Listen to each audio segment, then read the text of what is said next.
Well, here you are growing up in Harlem. You started to play instruments. And right around that time, that's when Kool Herc threw his first hip hop party in the Bronx. Not where you were, because you're in Harlem, I'm in but Harlem. it's close by. Yes. And then over the next few years, hip hop slowly started taking a hold in New York. And then by 1979, Rapper's Delight came out, Yep. which was the first hit record. There were other records, Grandmaster Caz and so You had forth, when that. we're doing cassettes and everything else like that. But the first hit record was Sugar Hill Gang. I don't know if that was. I think it was Jocko. You talking about Personality Jack? Jocko, have you heard? A brand new something, Call a Bird, brand new dance, Call a Bird, whatever, something like that. And I have to say, the history of hip hop, hit record wise, back in the day, a lot of records were hits, but because of the culture of music and the separation, it didn't go so big. The only record that went big, you could say, Sugar Hill. Exactly. When that record hit, especially in New York, how did that affect you? It felt amazing because we were all in love with Good Times, the song. Right, which was the sample. So when they did it behind Good Times, it's like, wow, this is amazing. Two, you got Sugar Hill Gang and this record that everyone loved from being played in the block parties and having water fights, and it's just that record, and that's how people fell in love with Sugar Hill and Rapper's Delight. Okay.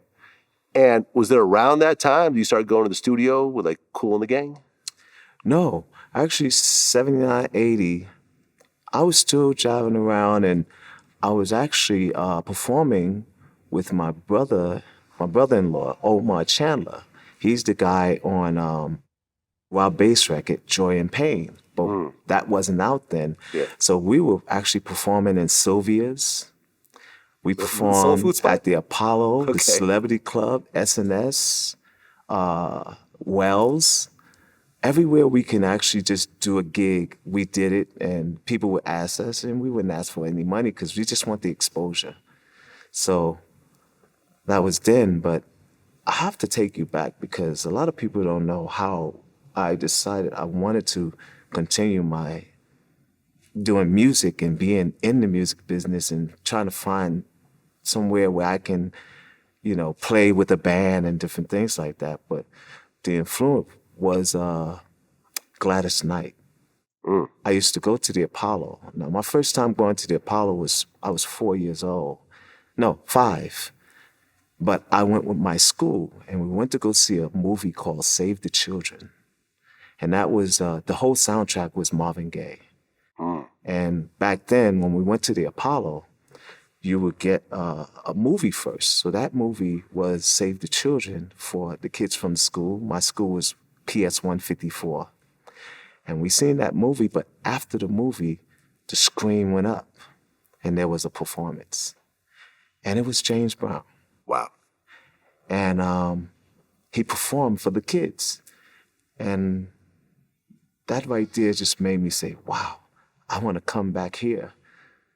And my babysitters one day asked my mom, we're going to the Apollo and we're going to see Gladys Knight. And we want to take Teddy.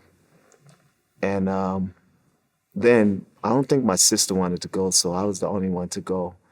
And I was actually not feeling well, but I faked it, with my mom. And I said, Mom, I feel good. I want to go. I had fever. I had a cold. And then she said, well, all right, if you feel okay, go.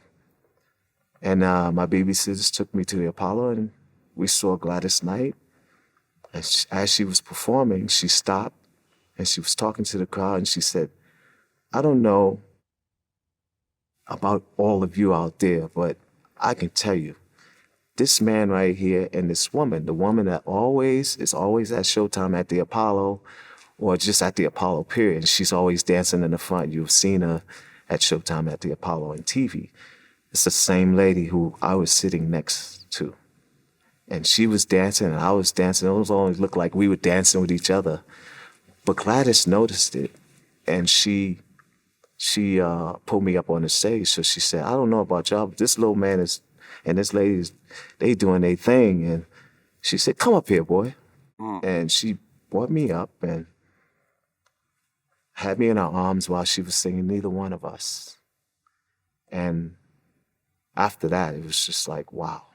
All I seen was stars.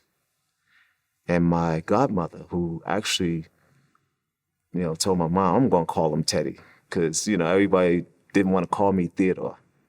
So my mom and her, that's her best friend, sister, and she's actually our cousin, but they're like sisters. And she asked me the question. She said, now that you've seen Gladys Knight, what is it that you want to be? And I said to her, I want to be a star. At 5 years old? At 5 years old. Wow.